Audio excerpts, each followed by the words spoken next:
একটা খুব খুব ভালো চক্রবৃদ্ধি সুদের অঙ্ক দিয়েছে। বলেছে একটি নির্দিষ্ট বার্ষিক চক্রবৃদ্ধি হার সুদে কিছু পরিমাণ টাকা ৩ বছরে সুদে আসলে ৳৮,০২৮ যে খুব ভালো করে মনে রাখবে। ৳৮,০২৮ হয়েছে কত?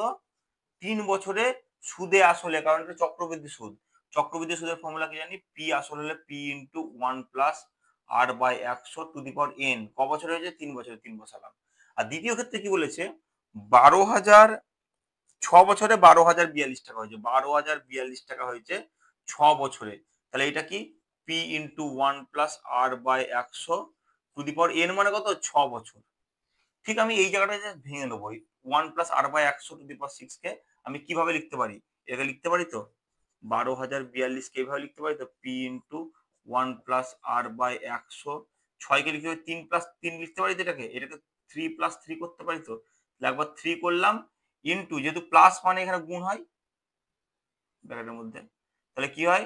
1 plus R by ১০০ to the power ৩ করতে পারি তো? এইটা মানে কি? এটা মানে দেখেছি এইটা। দেখো এখান থেকে পাচ্ছি। তাহলে এখানে লিখতে পারি, এটাকে যদি নিচে নিয়ে আসি লিখতে পারি ১২,০৪২ ইকুয়াল টু কি? ইকুয়াল টু ৮,০২৮ into 1 plus R by ১০০ to the power ৩। এবার দেখো ভাগ করে দাও। তুমি এই পুরোটাকে এই পুরোটা দিয়ে ভাগ করে দাও। এইটাকে এটা দিয়ে ভাগ করো। তাহলে কি আসছে? ১২,০৪২ এর নিচে কি আসছে? ৮,০২৮ ৮,০২৮ আসছে। আর এইটার নিচে কি আসছে? দেখো P into 1 plus R by ১০০ to the power ৩। এটা কেটে গেল। তাহলে কি হলো? পিটাকে উপরে নিয়ে চলে এলাম। পি এদিকে চলে এলো। এদিকে আছে ৮,০২৮ ৮,০২৮ টা উপরে চলে গেল।